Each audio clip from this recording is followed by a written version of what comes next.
We are here. We are live on the Cormac McCarthy Underground with Victoria, my sister. How are you doing today, Victoria? Are you ready to talk about some Cormac McCarthy? I'm always ready to talk about Cormac McCarthy, and I'm doing good. How about you? Good is not an emotion and it doesn't exist. I am elated and very let down that it didn't rain, but I actually don't care how you're actually doing because you didn't tell me. But let's talk about The Passenger and Stella Maris, Victoria. First of all, were your initial thoughts of the two novels when they came out? Oh, my initial thoughts. Well, obviously, The Passenger came out first. And so as I started reading, I was like, okay, this is a little bit light. It's not seeming as violent or maybe gory as Blood Meridian. Um, and so the prose kind of like starting out, I was like, okay, so he wants to get his thoughts down on like social issues, like trans issues and stuff. I was like, okay, is this his like going out book? What's going on here? But as the story progressed, I mean, I was quite impressed when, the main character is even like on the ship and it's like, is someone on there with him? It was very, very creepy. And then as he's starting to it unfolds with his sister, and it's like, did he actually have relations with her? Oh my gosh, is there a baby? And he's starting to go out into the wilderness and maybe even go crazy a little bit. It was a very good buildup, and by the end of it, I was absolutely impressed with the book. And how about Stella Maris? Stella Maris, I maybe did not. It wasn't as long of a story. I would say it was more like a little novella. You could probably tell me how long it actually was, but it was all dialogue, and so I don't feel like I got as much prose. I did like Cormac McCarthy kind of going more in depth, not only into different scientific concepts or like physics concepts that I didn't necessarily know a ton about. I liked that he kind of talked about the history of it. Because I mean, yeah, I know history and kind of like social studies, but not necessarily on the science side. So I found that very interesting. And I like that Stella Maris was, about the female protagonist, if you can call her a protagonist. But I would say that I liked The Passenger better, but The Passenger was longer. So I don't know if you can actually compare it. Do you feel like that was just a way for Stella Maris, a way for McCarthy just to get in a couple of jabs about science and make us and show us how smart he was, or do you think that it was a cohesive story? When I started reading it, I mean, I maybe had some hateful thoughts that like, okay, is he just trying to, as you said, get in some jabs against like Jung and psychoanalysis and more of like the spiritual hippies like going towards science. And so it's probably both if we're being honest. I do like that I kind of got that perspective um, from her and the doctor, right? And so, I mean, I do think that it was very well written. As Cormac, I believe that about Cormac McCarthy, no matter what. And I'm glad that I read it. Did it change my view of anything in The Passenger? Maybe not. For sure. I mean, and there were some details that we got that helped pull together a timeline or totally rip apart the timeline, depending on how you view it. And that's what I think is cool about Cormac McCarthy, at least. Stella Maris may think of it. It's kind of a dud. And I think it's going to take time for us to unpack and explore and really try to, some of the, people on Reddit, the scholars, me, whoever, going to, create theories about what happens as we start to reread it more and more. But I can say, like, for instance, I just read IQ 84 by Haruki Murakami, reread it, and it's like 1,000 pages long or whatever. It's a pretty long novel. And I can say that I thoroughly enjoyed it as much as a Cormac McCarthy novel, but I learned nothing. But with like Stella Maris, here I am researching it for videos. I've learned about random scientists and ideas and thought about things deeper in terms of science than I have in years since I was really reading up on the sciences. And Hmm. McCarthy does that in a lot of different ways also. Like, for instance, I'm making a course right now on Cormac McCarthy and Gnosticism. And I've had to learn, and there's so much random knowledge I've had to explore in Gnosticism and his work to uncover some of the symbols and make these allegories. And you don't get that with most authors. And it's interesting because, McCarthy is kind of Hemingway-esque in terms of it's like an iceberg theory with him, is that there isn't too much conscious thought and characterization. So we have to figure out there's like hidden messages and symbols and feelings with down below. It's like Cormac McCarthy is kind of more like the David Lynch of writers Yeah, and that's with funny the you say that. subtleties. Oh, go Peop ahead. People make that reference all the time. Like, I have viewers, who like, I get that those comments, like, there's connections all the time that come up between the 2. Oh, It's interesting. Okay. just people, it's not really, like, real connections, but they just Hmm. are very similar in a weird way. Like, they both subvert a lot of the, aspects. Like, McCarthy subverted, like, the writer persona, and Lynch kinda subverted the whole notion of, being a filmmaker and being both don't talk about the works. David Lynch and McCarthy don't talk about their works, and Lynch uh, wanted to transcend, like, the artsy world. Like, he doesn't really, he thinks all of that's kind of bullshit, and he likes to do his own thing, Hmm. and he's not as reclusive as McCarthy, but McCarthy really isn't a recluse either. He'll talk, but everyone just always wanted to talk to him about his writing. No His one ever. writing, yeah, and he's Yeah. like, there's more interesting subjects in the world. Absolutely.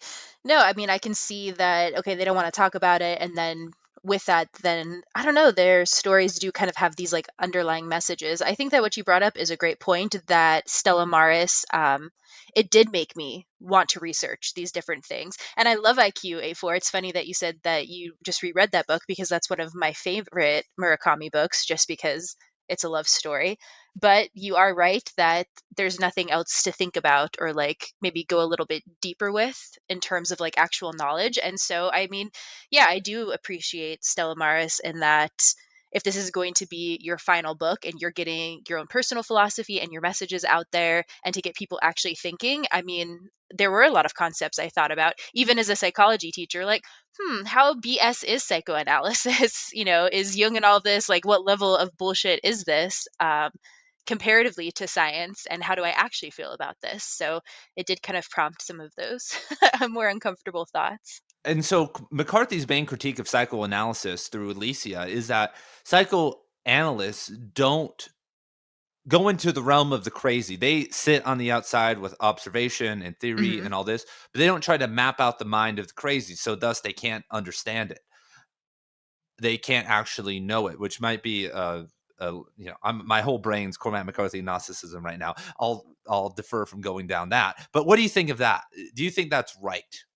I mean, I agree that you have to, as the psycho, like from this perspective of psychoanalysis, you do have to sit on the outside because you are saying you're attributing everything to a certain archetype. Like this is all about the symbolism. And so if then everything is the symbol, then are you going into it? But I don't know, do you have to be crazy to understand that? Perhaps, but are we saying that all types of crazy, so let's say schizophrenia, right? If we're going to diagnose maybe Alicia with something, um, are all schizophrenics the same and are they experiencing the same thing? I don't know if we can say that.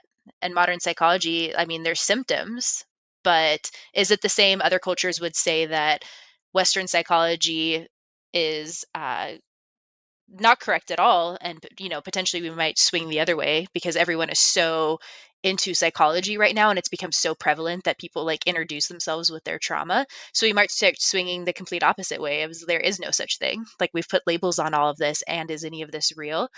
I don't know if you have to be crazy, and can you not dive in? I mean, if we're coming from like a Jungian perspective, kind of with Joseph Campbell, aren't you on the journey? I mean, is it bad to try and put everything into an archetype or symbol? And does that mean that you don't believe in like actual scientific reality? I don't know.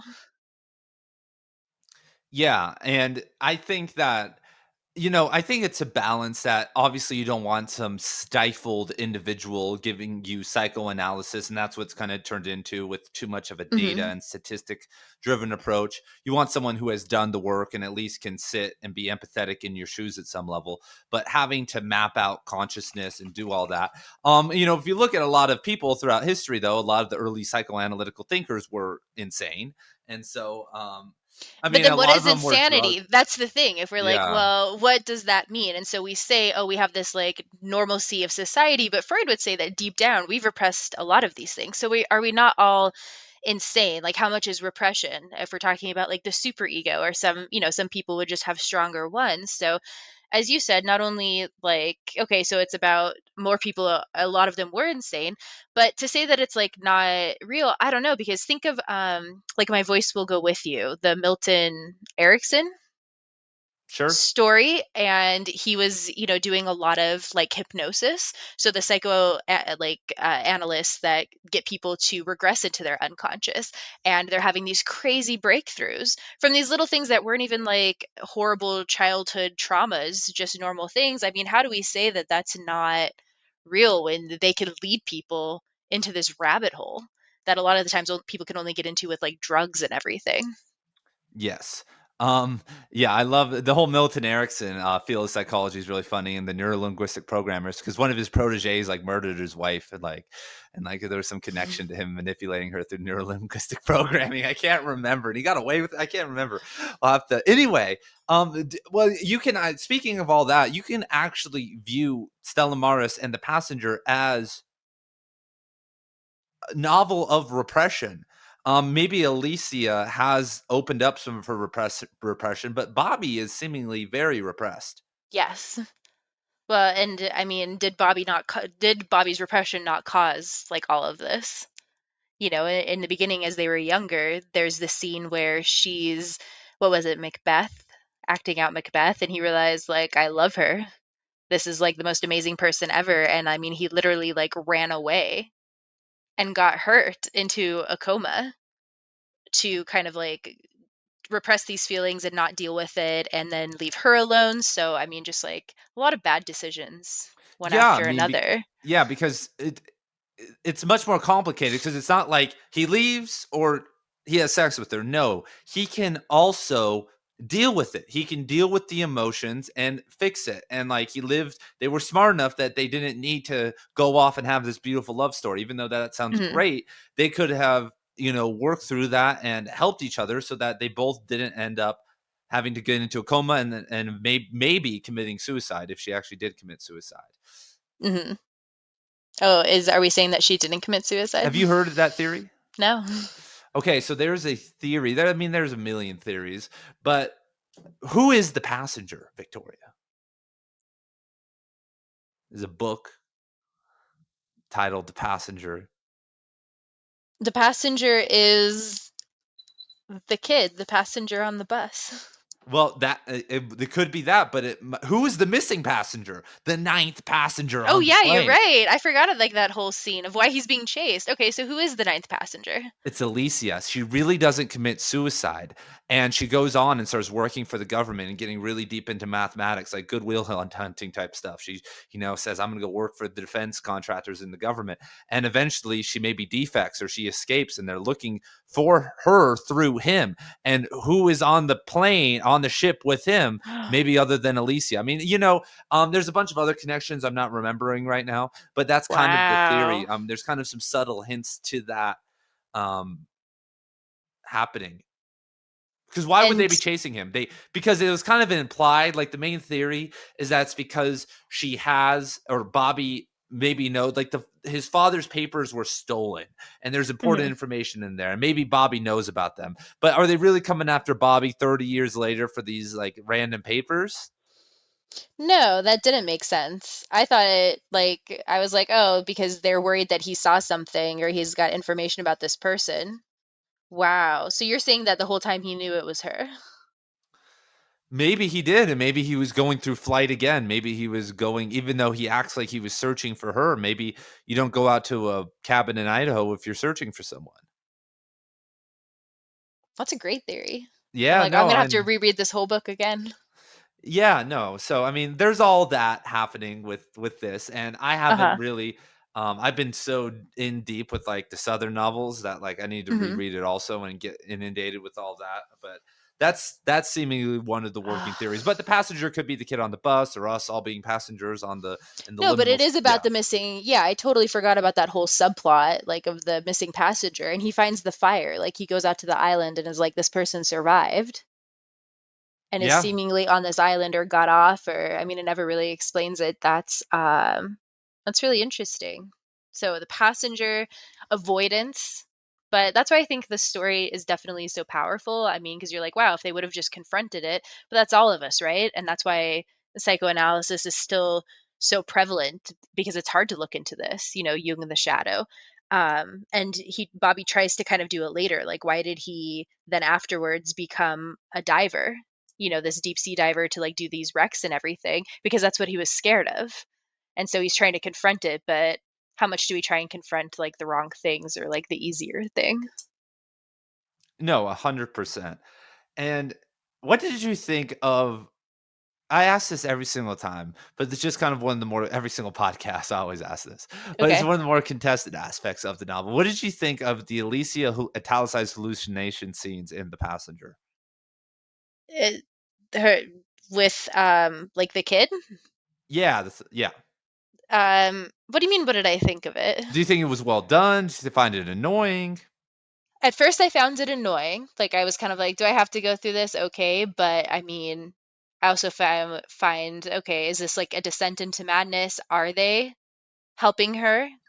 Because in Stella Maris and The Passenger, it almost seems like she's being hounded by them. And it's like, did this drive her to madness or were they trying to like help her, like, not reach the end if she did commit suicide? Yeah, I think they were actually, even though there were times where they were like screwing with her, I think it was to create some activity because Hmm. at one point they were like, he didn't want her to kill herself. He's like, you don't have to do that. Like, Yeah. he, Yeah. And I mean, and then it's like, well, are they just saying that because then they end and they have to like, go someplace else if this is like an actual entity? Obviously self-preservation sometimes goes deep, not always with madness though. But I don't, it was kind of this like, oh, this is like nefarious and like this is really harming her. And then I was kind of like, I don't know, what it is. So what is the role that it plays?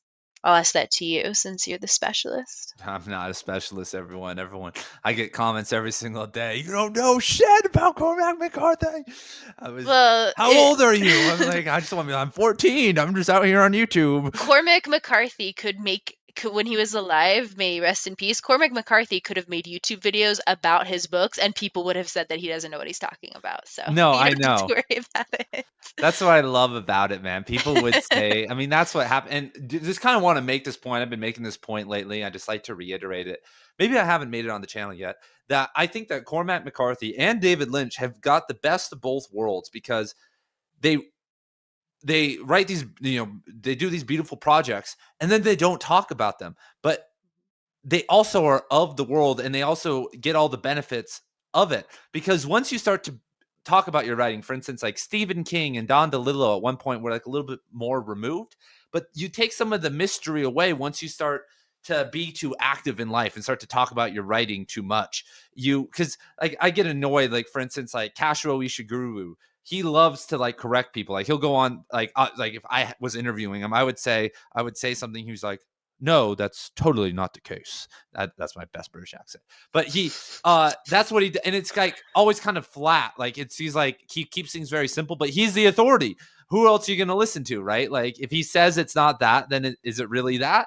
Because he wrote it in a certain way. And so it kind of takes some of the mystique out.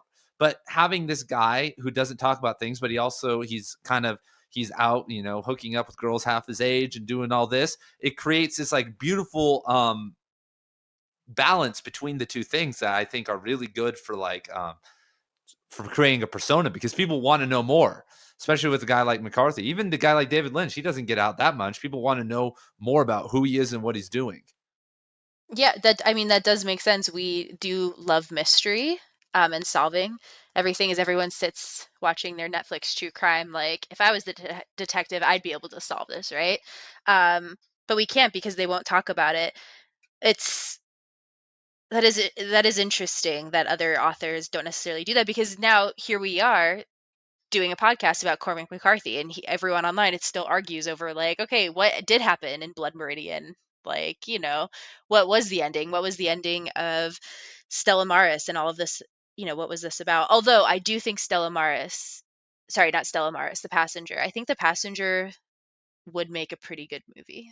They're A better turning it. movie, are they? Because that No, it's going to be a Passenger. TV show with some guy. I forget his Uh, name. It's going to be a guy who's very good at like psychological love stories.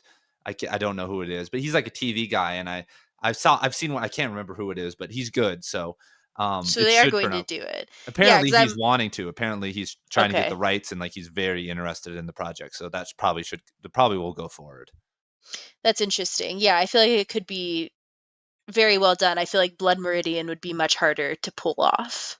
I heard an interesting comment about that, and I wanted to kind of return. Well, let me ask you this before we transition and pivot into the Hmm. Blood Meridian movie. I feel like it's such a great technique because, once again, talking about coincidences, David Lynch and Cormac McCarthy both married in their 60s, if not 70s, and fathered a child with a girl in their 20s. Is it not the best way to create mystique and mystery?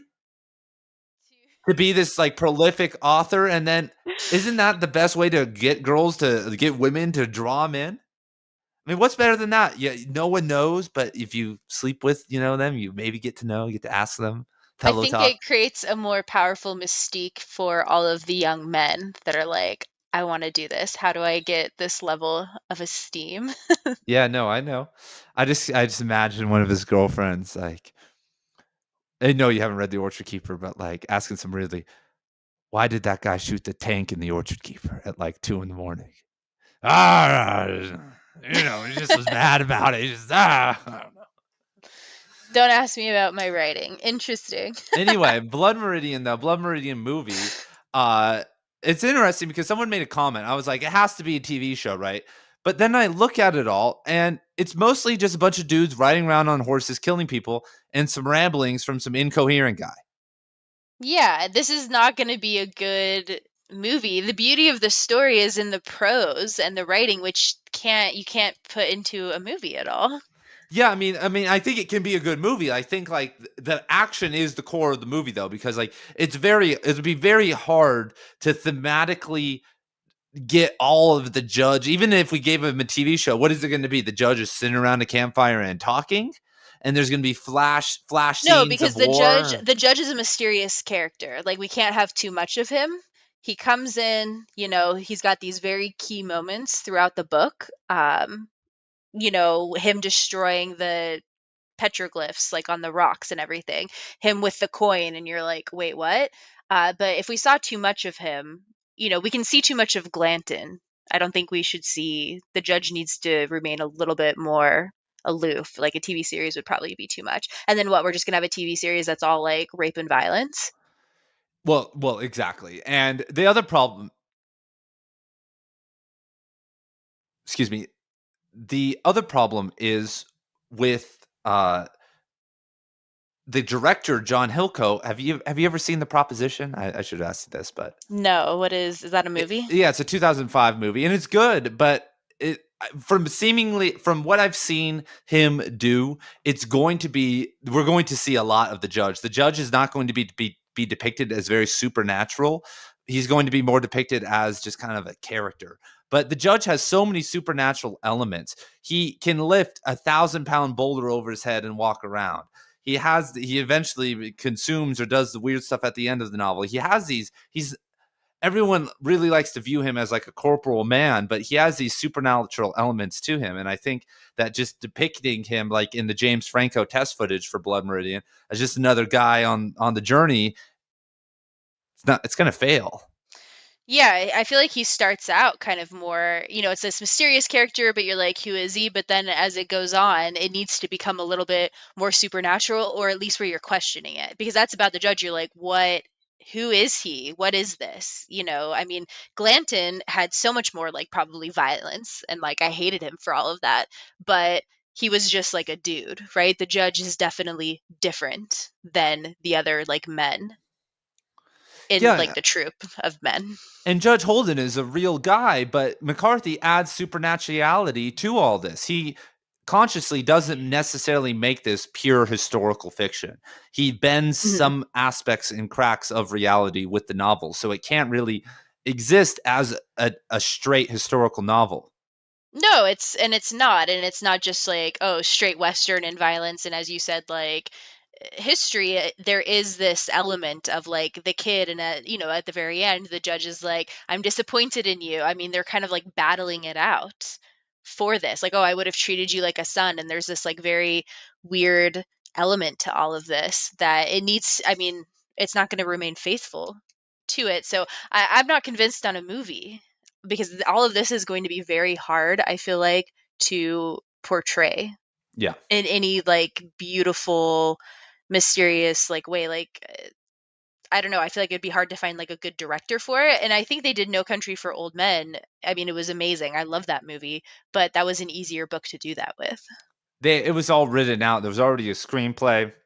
And it was Exactly. they just followed the monologue, and the Coen brother, there was nothing there. I mean, it was you just follow step A through B, but this is so much more open to interpretation, and it has a bigger task at hand. Hmm. There's going to be massive violence, massive scenes with a ton of Comanche riding in behind a thousand cows and fight scenes and And if the pill- fight scenes aren't good and if the violence isn't as horrific, then you've already like lost kind of the element of it. I mean, Blood Meridian was so horrific that I mean, I started reading it years ago and only got halfway through and then had to reread it again finally because when I got halfway through the first time, I was like, I don't know if I can keep doing this. yeah, Harold Bloom, same thing. He tried to read it 3 or 4 times, and he had to stop, and then he finally got through it. And once I got through it, I was like, this is definitely one of the best books that I have ever read. But that was rough. Some of those scenes, I was like, this is hard to read, and especially knowing that Cormac McCarthy like read historical accounts to be able to write that. Humans are very violent, and we gloss over that, and that is why I like Cormac McCarthy, that he's willing to kind of look at some of these parts of human nature. Yeah, I mean, it's just kind of one of those under discussed things that everyone was just messing each other up. The Mexicans, the Hmm. Comanche, and the white people were all just equally as going crazy on each other. Absolutely. Oh, yeah. And I mean, just like violence against children, like really awful things. But if you don't depict it all, then you are kind of like lying about it. Yeah, and you're watering down something that was actually it is the beauty of it is that it's also an unflinching look at some of these darker aspects of ourselves. Yeah, I mean, and we're both from the Southwest, so I think that this book is also very pivotal to our consciousness in terms of like it's have you read a better book of the Southwest? No. I mean, does anything come close? I mean, Trying to Ceremony by Leslie Marmon Yeah, Silko. I was about to say ceremony. I'm trying to think if I've read any other like, native stories by like Native American authors. They do tell stories in a really good way a lot of the time, but specifically in the Southwest, no.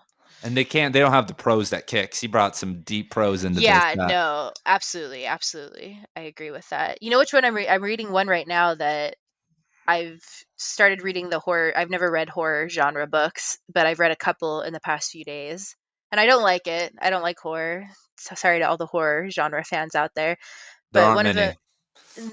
yeah, I'm just like, why? But I'm specifically reading it because I'm like, how in writing do you evoke a sense of like eeriness where you read it and you're like, I'm a little bit freaked out. Like, what's the mechanism of that? So I'm interested in that. But I'm reading one like a Native American story. And I'm like, this does not hold a candle to like ceremony or love medicine, right? So horrors, I'm just not with it, but the violence of Cormac McCarthy is horrifying, but very different and very real. I mean, that's the most horrifying thing. If you just show what happened, if you want to get into horror, just go back. Just go write about Indian boarding schools or like Hmm. the Holocaust, just like whatever, any genocide at I any agree. time. And we don't need some slasher with the knife, but that's more real to us because we don't. That happens every once in a while. There's a But serial dog, killer. it's because we weren't raised Catholic. Because my friends that were raised Catholic, like Yeah. they get really freaked out, I think, like more so than me with like the movies that are about, like The Omen and like the priest is coming and the cross turns upside down and there's like a demon and like a killer nun and I'm just like and those stories I'm like I don't get this, what? But I think it's that just is not in my consciousness at all is something that should be scary. But I agree, humans and just human deeds scare me much more than any supernatural Catholic priest stuff. Yeah, we're the advanced Protestants, just it's all the I don't know weird, if we're I'm just advanced. joking. I'm just joking. I would probably, if I could choose, I probably would have chosen Catholicism. Oh, me too, man. Way more fun, man. Way more Yes, loopholes. Jeez, absolutely. way more fun. I mean, Better dude. aesthetic, better aesthetic. So, do you think that the road was a nuclear holocaust or a volcanic holocaust? Oh, that's a really good question. My impression, I would have said volcanic, but then someone, where did I read an interview with him that I'm like, was it nuclear? No, I feel like there was an interview where he made mention of like when he thought of the story. And I feel like it was like more volcanic. I don't remember, but when I was reading it, I viewed it more as like a volcanic thing, and maybe that's just because they didn't go into any of the politics, but Yeah, no, it's a big debate. One of the mhm, things for the nuclear side is that the time stops, that the clock stops. And apparently a volcano couldn't do that, but would it mm, be raining ash like that after a nuclear holocaust? There's a lot of, I was just wondering if you had looked into that. yeah, raining ash for that long. No, I haven't like dove into any of that, but I just said, this feels more like a natural disaster. But Yeah. McCarthy is good at focusing in on the stories and not worrying about like superfluous details of like politics and stuff like that anyway. So I knew that it was a toss up. I was like, I don't know which it is. I'm leaning this way, but you could tell me either way, and I'd be like, okay, yeah, I believe it. So you and I have read a lot of similar dystopian novels, and like I was really into that genre for a hot minute. Hmm. Have you ever read anything that has that's I mean, it's maybe not the greatest story that we've ever Hmm. read, but Hmm. the prose, like Jesus Christ, you made everyone look like simpletons in the dystopian genre. Yeah. Okay. Agree or As disagree? far as I don't know if I agree or disagree. I mean, as far as if we're just talking like prose, yes, McCarthy, I mean, can pull out just some beautiful descriptions. And I can't even believe that he can make these comparisons and that he can think of the setting. He's very good with setting, right? Like the description of like place, and place is like this third character that is a part of the novel. Um, as far as like, I mean, I would say that Oryx and Crake, Year of the Flood, like the Mad Adam trilogy, I feel like that was well written, and it's more of just like a general story. It's not really about good prose. I would say that it's well written and that it's very clever. Um, and I feel like it is very closely aligned to what I feel like would happen in the future. And I really liked Octavia Butler's Parable of the Sower because I feel like her depiction of like how humanity reacts to some of these things, where we go with corporations and then how humans react to it all, is very accurate. But that's what not nuclear disaster. So I guess it's kind of hard to compare. But no, I mean, no one writes like Cormac McCarthy. So I mean, should we even try to compare like his prose versus Yeah. like storytelling? Well, I was just rereading. I reread it like probably 6 months ago or so, and I was just man, like just the depiction of darkness and of these things. I was like, he opened up my mind to like how deep you can go. And the inception of this happened when he was in out standing outside of a hotel room with his son, and like he had this flash of the fires on the hill and like all this, Hmm. and he started it as like a nonfiction essay, and then eventually turned this into a novel. But he didn't work on it for that long. It was actually probably one of the shorter turnarounds of all of his novels, and like just that he could show up and do that in 3 or 4 years. It's not that long of a novel. It's not that complicated. But as he was Hmm. working on No Country for Old Men, A Sunset Limited, The Passenger, Stella Maris, he juggles 5 or 6 projects at once. It's like, yeah. Anyway, That's crazy. yeah. I mean, he was doing them all at the same time. Yeah, that is really I intense. know for all the people who are like trying to get their first book done or a book done or a book published, yeah, he's doing 5 or 6 at once. Like, oh, what I do I can't want to work on imagine. today? Like, oh, let's get back into this one. It's writing takes a long time. I mean, I can't imagine that level of like patience to keep coming back and like slowly chipping away. Yeah, I mean, and McCarthy's just a heavy rewriter. Like that's all he's doing is just like really diving into the nooks and the crannies with the editing. He's Okay, so you're saying his process is more writing it all out in just like a rough outline and then going in and doing like the prose and getting it oh to like yeah, sound well. Okay. oh no. I mean, that's what he could get a draft done of a book, and I mean, he had a draft done of The Passenger. I mean, for 40 years, and it's interesting that he has gotten so good at writing that The Passenger wasn't edited at all. That was the final cut submitted by McCarthy. What, really? Yeah. He at that point, I think in his deal, he had terms, but that was basically his own work and Stella Maris. But Stella Maris, he was, I mean, working on the last years of his life, which I think he was getting older and didn't have the energy to really make it Yeah. what it was. And in comparison to a novel you work on for 60 years, it's kind of hard to live up to that. Yes. Wow. Well, I'm glad he got them out before he passed away. Yeah, no, I am too. It's crazy that I mean, apparently he was sick for like the last year or two, so I think he knew that it was time now. It Like was, things are hmm starting to slow down and it's time just to give up this project and move into it. hmm I like the joke, on the internet. Everyone was like, "This is why you don't release your last work," and it's like, no, if you know you're gonna die, it doesn't matter if you release it or not. You gotta get it out. Yeah, well, that's the Cormac McCarthy subreddit, and they can go suck a bag of dicks, man. I always get comments on here. Oh, you're always talking about the Cormac McCarthy. Yeah, man, they 20,000 people that I can't fucking talk to because some random moderator doesn't like me. W- They, you got blocked from the subreddit? Yeah, they don't let me post there. But I shouldn't say anything because like I get so much I get hate comments every day and I censor them too. So it's just a censor wars. Like they come over to my channel, but so it's all good. But Oh gosh, no. Reddit is just awful. So toxic. why do you It's think they so like him? I was addicting. going to ask you that. Why do you think that men like Cormac McCarthy so much? Like, I mean, the Cormac McCarthy subreddit is bigger than most authors' subreddits. Like, even authors that you could say are more prolific than him. Like, with book sales, like, there's a lot of people that want to know and want to talk about McCarthy. Mostly men. I mean, I'm saying 90% men.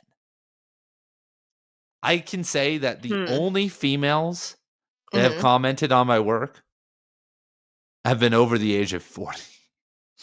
If I've not 50. commented on your work. Okay, yes, but very few I should say, but the ones that I've conversed with over email, hmm 100 plus men about Cormac McCarthy. One or two Hey, women, all this older. this is not a question to ask me, a female. It's to ask all of the men. Well, I don't know because he's got beautiful prose, so this is like undoubtedly good writing. But the stories, once again, are, as I said, an unflinching look at humanity and violence. And these are stories about men. These are not stories. They're not really love stories. I mean, All of the Pretty Horses was like kind of a love story, but that's like barely an element in it. I mean, Alicia was kind of like the first female character I really like read about, but I haven't read all of his books. So there's not I feel like there's a lot of violence, but it's beautiful. It's a deeper story. It's not just like, I don't know, a Stephen King horror novel where it is what it is. Here's the story. I mean, as you said, he doesn't talk a lot about it, and so then you can start digging deep. Everyone wants to play detective. There's a mystery to it. So, I don't know, you tell me, why do men like it? I think a lot are obviously drawn in by Blood Meridian and the violence. I think that most men are repressed, have problems, and they view Mm, that as an avenue. And some can handle it. Some view it as just a way. Like guys like me, I like that stuff. That stuff's fun, but it's not an end all be all. But then there's, I think, half of the other crowd views it as an end all be all, and they have Blood Meridian, The Road, No mhm. Country for Old Men to kind of live that out, and Child of God. There's four Cormac McCarthy novels at least that are heavy on the violent side and the weird side. So I feel like they find solace in that, and it's somewhat similar to incel culture and hyper intellectualization. I think that the hyper intellectuals generally have too many thoughts, and one of the main thoughts that you think about as a man that's been repressed in our society is war and the pillages of war and everything that happens in that context. And if you Mhm. don't have that, then how is it going to come out? And if you're not getting it out objectively with things like exercise, yoga, all these different other things, journaling, self-analysis, whatever, then it's going to want to come out. And when you have an avenue for it to come out, and that's what it is, it's a release. You can release through Blood Meridian. I mean, that does make sense. And I can see how other writers would not do that. So, I mean, okay, then feel like the better question to ask is like, why are there not as many like younger women in on like the Cormac McCarthy train? Well, obviously, just biological that women never had to participate really in the war party aspect of reality. They had to, more survival and all of that. And I also think that once again, no female protagonists. Like you could say that Alicia isn't a female protagonist. It's just McCarthy speaking through Alicia to tell us about science. To tell us about I mean, science. he Absolutely. he ignores women. I mean, women in general aren't very. I mean, the most elevated female character is the grandma in All the Pretty Horses, and even her, she has a very limited role. But other than that, most women are used as a vehicle for the characterization of the men. I agree with that. I think his writing, I don't know, from my perspective, I am someone that likes to read romance and have like female characters. And generally I do seek that. Even nowadays, like in watching shows and like anime, I'm like, I don't want to watch a boy anime. I want to watch something that's like cute and girly. But I would say that his writing and storytelling are, I don't know, good enough that it's worth reading, that it doesn't matter like who it's about, because these themes of like war and violence and loneliness, the love for a child, all of these things that like he's talked about and touched upon, madness, right, societal expectations, the darkness within all of us. I don't know, I feel like it transcends male or female. I don't know, I'm surprised that more women, like younger women, haven't read it and jumped on board, especially like the more hipstery ones. But I was on the subreddit prose porn the other day, and someone posted, I don't know which book it was. It might have been The Road. It was a Cormac McCarthy, little paragraph of some nice prose from him. And there was this just like battle in the comments Oh, from this girl that was like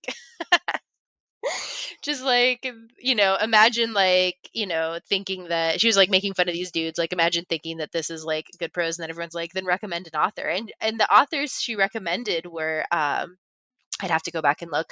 Some like female, like you'd learn about it in like a women's literature class, like old school, kind of like 1800s. I was like, yeah, yeah. these writers, these books that I mean, I guess I'll have to read some of them, but I was No, laughing no, a little never bit. believe it. I always No. I always try to pull that gambit. So you guys, a lot of you guys never saw this. A lot of these are unlisted, but I used to just bash book talk videos on the channel a long time ago, and they'd get a good amount of views. No subscribers though, because the only person, if I make a book review on like the most popular one's called The Love Hypothesis. So I breeze through this, I read it, and I make this terrible review. But the only people who are going to watch a book review about a book are the people that read it, and they're going to be a fan of it because it's just drivel. If you make it through that thing, you're going to love it. And so they automatically are going to hate me for hating the book. And then everyone would shit on me, and I'd be like, hey, okay, I get you. What is better than this? So if you think that this is great, then what is better than this? Like trying to do that argument never works because they never respond, and when they do, it's never any good. It's like, okay, if this is great, Yeah. then where is it at on the hierarchy? What's something else great that's at the same level? And then they say more book top books. And you're like, oh my god.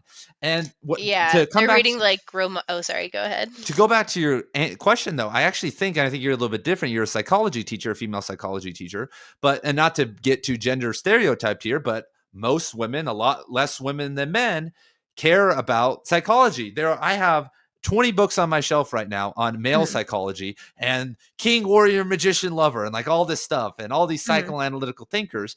But there are a lot less books on female psychology, which is just as nuanced and probably has a lot more room to explore than male psychology. Mhm. It's really not as big of a field, like the fields of just there's a lot of female psychologists, but they really aren't, they're in it for the more connecting with people aspect, not the deep Yes. aspects of psychology and philosophy. I mean, all the humanities as you go up are more male, less male, or excuse me, more male dominated. And I think that, you read that book, Alphabet and the Goddess, that males work better with the alphabet than Mhm. females.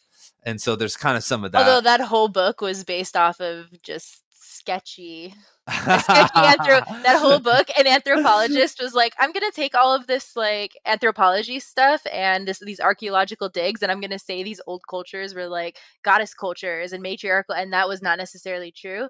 Is that it's funny you brought that up. I was literally looking up that book the other day for a certain story in there to see if it was true, but I couldn't find it. But that whole thing was a little bit sketchy. But yes, men, I would say that men are more willing to like go very deep into academia, into like these like one topic subjects and like research. We know that there's more men in like the very research driven fields, and we know that men are more linear like thinkers than females and can just focus, and women do like the more client centered emotional aspect of connections, and they do better in relational like fields as well.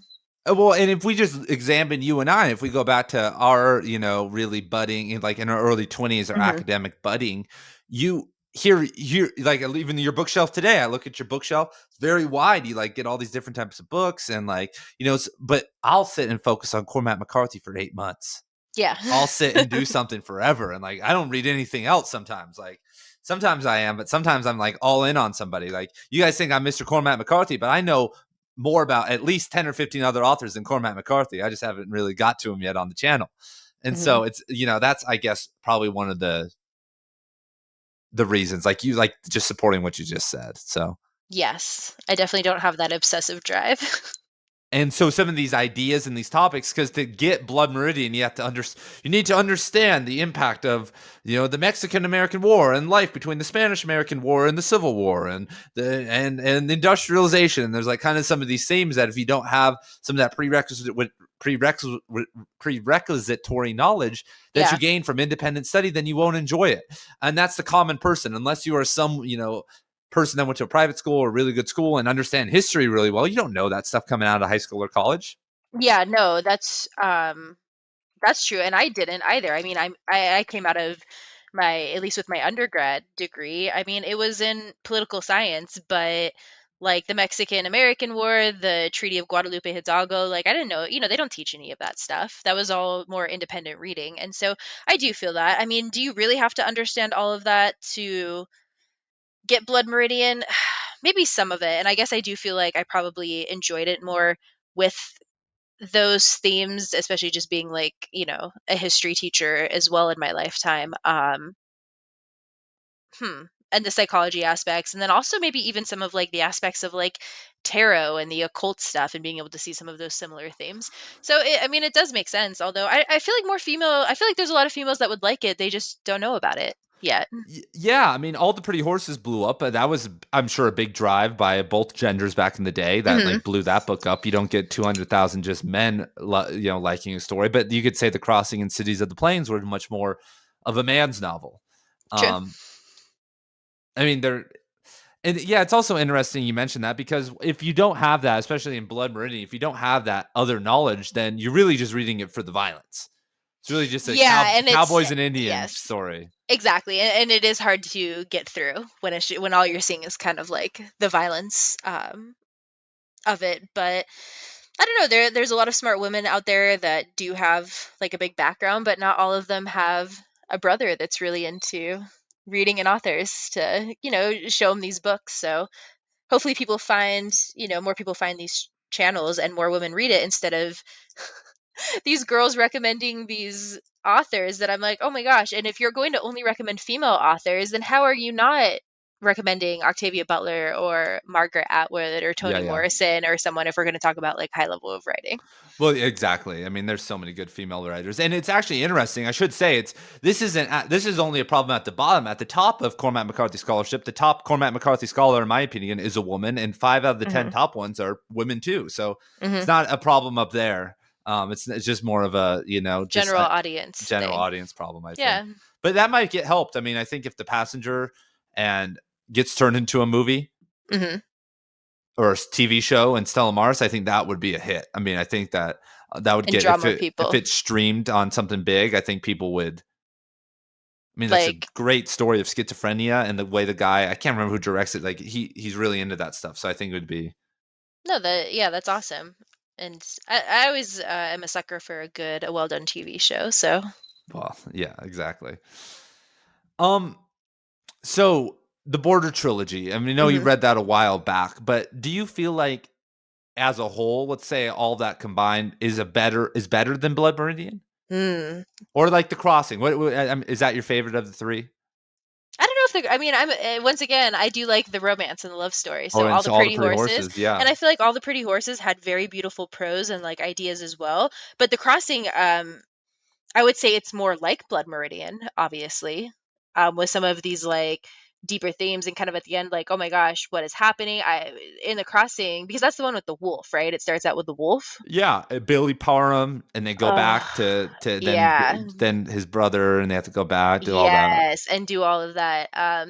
Yeah, when they killed the wolf, I bawled. I think about that scene all of the time because that was like it was a very I don't know, just raw moment. Like we're in that writing, I was like, I hate humanity, and this is why. Like the times I have a deep love for humanity as well, but in those moments where I'm like, we are awful and I'm terrified of us and what we do, and I hate all of this. I just feel like that scene like really captured it so well for me, and I was like, this like really hits that for me. So as a whole, was it better? Since I've recently like read Blood Meridian, feel like I'd have to recently go back through the Border trilogy before I could perhaps comment on that and then give Yeah, you my for sure. opinion. Yeah, it's also funny that McCarthy does a little bit of like Mexico bashing in his novels, which is fine. It's not. I mean, it's just funny. I mean, it's just the way that it is. It's not bashing. I view it objectively. It's just whatever. But like, there wasn't a fighting dog pit for wolves in America, most likely at the time. They just let it. They knew where to go, and just in the 1940s, like send it over there. I mean, never. I shouldn't say that though. Like Compton and Michael Vick, like there's plenty of dog fighting going on here. But and that's the weird thing though about civilization. I think of these themes a lot and it's like, oh, okay, so just take it over the border and it's different. And I mean, when you go to different countries and places that are not as industrialized as we are, it is different. Even like even if you think older generations, like how older generations treated dogs, right? You keep them outside, keep them out in a kennel. And like I feel like more modern ideas, you don't do that. The dog sleeps on the bed now. I mean, it does change over time and different cultures view those things in different ways, and it kind of just has to do with how comfortable we are. I Yeah, mean, if it kind of is almost a Maslow's hierarchy, if you have made it past like security and physiological needs at the bottom and you've got everything taken care of, you have a little job, you're working your 9 to 5 and you're secretly miserable, but whatever, at least you have like food on the table. Now you can worry about like, oh, do I love my dog and should I be nice to animals and eat vegan and stuff? That's not, when you're just trying to survive, that's not necessarily something that you even can afford the luxury. So it's like us being like horrified at other countries and how they treat animals is definitely stereotypical because you're right, Michael Vick, and then also just like slaughterhouses and everything with us. But is this a product of luxury? yeah, and it's the people. We're all the same at the end. Like for instance, down here in Tucson, there's a cat. There's a what? Oh my gosh, what's it's not a leopard? What is it? Is it a Jaguar. leopard? Jaguar named Hmm. El Jefe, and he's in these mountains over here Hmm. and wandering around, and everyone loves him. I go on hikes, and they have shirts that say El Jefe and Uh-huh. conservation, restoration.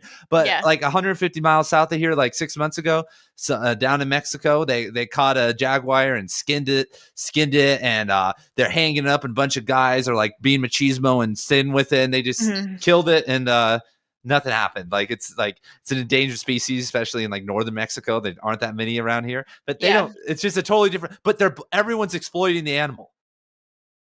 No one just is letting the animal be. No one's just Yeah. chilling with the jaguar. It's either t-shirts and conservation, or we're killing it and celebrating. Yeah, exactly. And I mean, 150 years ago, but I mean, it was less than 150 years ago that, up in Utah, you and I were at Utah State, where they killed the last grizzly bear in the mountains, the last predator in northern Utah. Old Well, Heffram. Ephraim? Ephraim. Yeah, Ephraim, I think his name is. Ephraim, yeah. There's a grave. Yeah, I hiked up to his grave. Yeah. Yes, and we just couldn't allow a predator that was more mighty and old and majestic than our power, and so we had to kill it, right? I mean, all cultures do that. Yeah, no, and it's crazy because like in northern Arizona, up near Prescott, a guy just got Mhm. who's from Tucson. He was building a summer home, and he just got eaten alive by a black bear, which is very, very rare. And By a black bear? by a black bear. And we think that, and it wasn't rabid. There was nothing wrong with it. They studied it. Everything was totally fine. Wasn't old. It was just a black bear, and it's very horrifying. Back in the day, it must have been horrifying to get taken out by animals. But today, imagining someone scrolling on TikTok, he was taking a break from working, looking at his phone, just getting his head nabbed by a black bear is, it's intense. It makes you, I was It just makes like, me it makes me a little nervous because backpacking in like the Sierra Nevadas, when I go to Yosemite, like in Yosemite they don't allow you to bring bear spray because it's like they're just black bears. You just scare them off, they're scared of you. And it never even crossed my mind. Like I tell people that and I'm like, what if one wasn't scared of me? I mean, they're opportunistic. It's not like they just only eat berries. So No, I know. I think that it's a good. Like I see bears That's and I'm like, oh, just go away, and I'm taking pictures. Like, uh-oh. and it doesn't make me scared. It makes it more fun. I'm like, God damn, thank you. Like I grew up walking around and not scared of anything. Hmm. Like especially where we're from, like there weren't really any real predators that could kill me, Yeah. but there were at some point. But it's fun to think like, wow, El Jefe could take me out, or like a black bear. Like thank God, like I'm not just in some sterilized environment. Where I'm the biggest thing and I'm playing like God unto myself. Yeah, that's nice. They kill a bear in Blood Meridian. Oh yeah, at the end. Oh my Yeah, gosh. remember that? That was crazy. And the girl's like crying, and then oh my, yeah, that was a very great ending, actually. Yeah, yeah. What'd you think of the ending of Blood Meridian? The last, Best ending of a book I've probably ever read. yeah. Tell me another book that has that good of an ending. If you do, I don't know, put it on a t-shirt or something. I can't think of one off the top of my head right now. Mm. The Road was also a very beautiful, like that last paragraph about the trout, like the prose of that, was really great too. But no, I think Blood Meridian absolutely takes the cake, especially because it's so quotable. And if you've read the book, then you know. Yeah, no, I mean we don't need to worry about spoilers here, but yeah, exactly. What'd you think of the epilogue?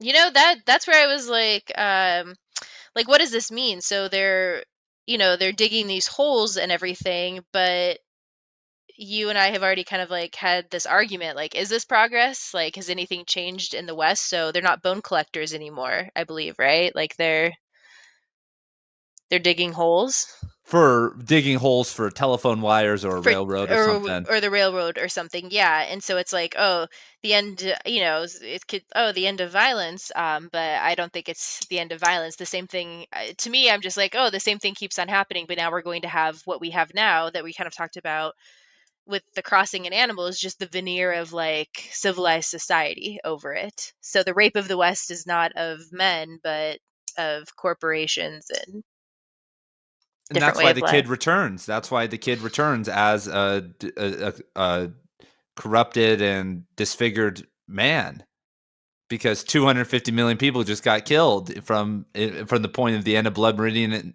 until there by governments, innocent people. Wow, yeah, absolutely, Do right? you know about And the connection between those two in the novel? Have you heard? well, I know that there's a connection, but I've not heard like the theories. So, are you gonna tell me? Yeah, of course. So in Blood Meridian, the judge says that the kid is of the jinn, like the genie, the Yeah. DJINN people, whatever. Yes. And in The Passenger, when they're out on the beach, the kid says, "I'm of the jinn." What So, a good connection. Oh my so isn't gosh. that's a? I mean, McCarthy is a man who worked on those novels for decades each. Like that doesn't just slip in there. Oh my gosh. Yeah, that's really a great little Easter egg that you found. Oh my gosh. Yeah. Wow. So it's him, and it's like you said, it supports your theory that is it the sign of progress or the sign of something more Well, and terrible? that's what I was wondering because I'm like, okay, the kid, but like, why, are his hands melted and like, why is he, all screwed up like this, and like slightly different? Like, what's going on here? So, oh, that's interesting. And yeah, so it's like the epilogue. I was like, okay, they're drilling the holes and everything, but now the people are going to start sweeping over the West, and it was really awful down in Mexico, but it was no less awful than what went wrong not in Mexico either. Yeah. In like the wars with the Native Americans and everything, and just like progress. I watched that show you told me to, 1883. Oh yeah, would you watch that? Oh yeah, how was that? That was intense. Yeah, people say that that guy should write the Blood Meridian movie. The guy that wrote that and Yellowstone, he wrote a couple other movies. Taylor Sheridan. I feel like he should.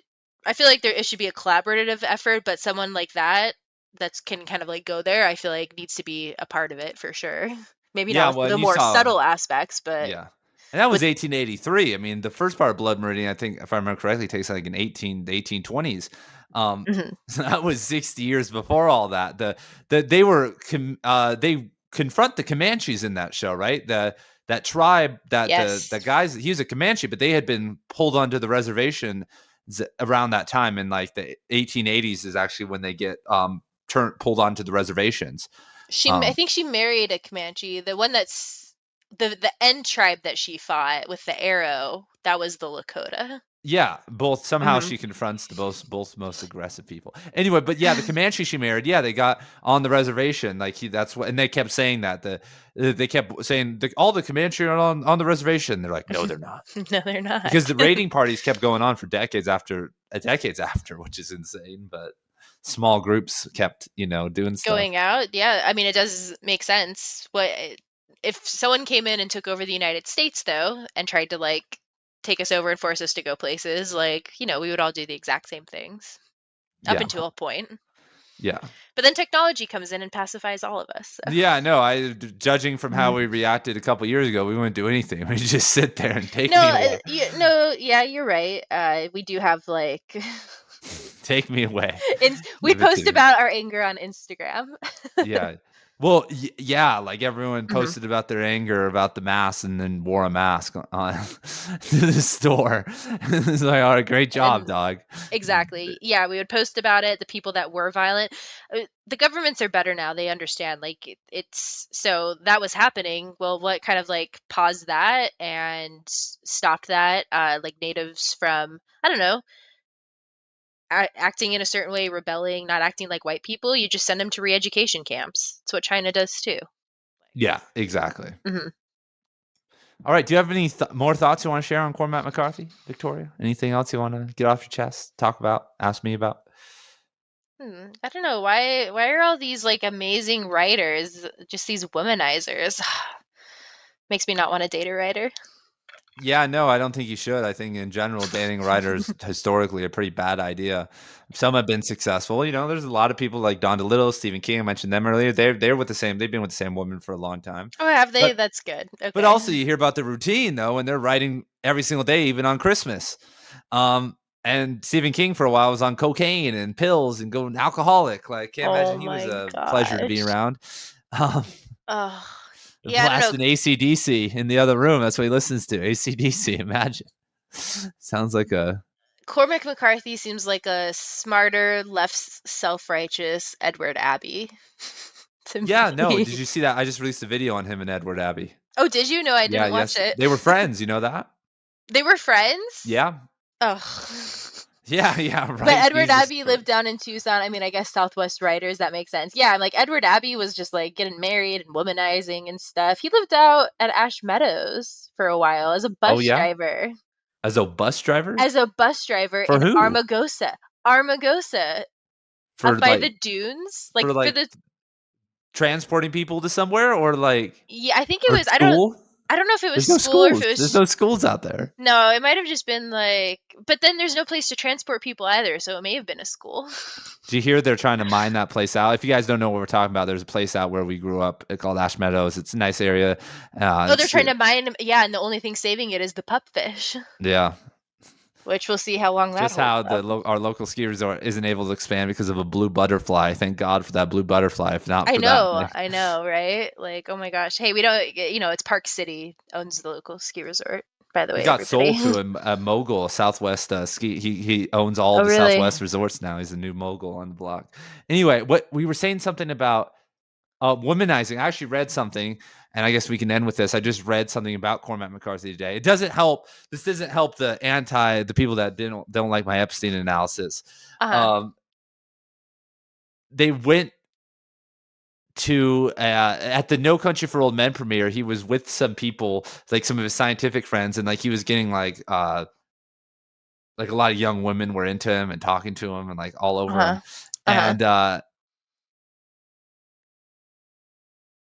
she asked him at dinner, "Did you like all the young women that were all over you?" And from what he wrote, it looked like he enjoyed it a lot, was very happy to have that happen to him. And he Yeah. said, "What women?" What? That was his response. Like, I guess just trying to blow off the question. Like, what women? "Oh, I don't know about that." But that didn't help his case for, anyway.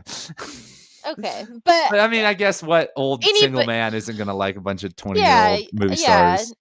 as an older person, as you get older, you're still just you. So beautiful women are always going to be beautiful women.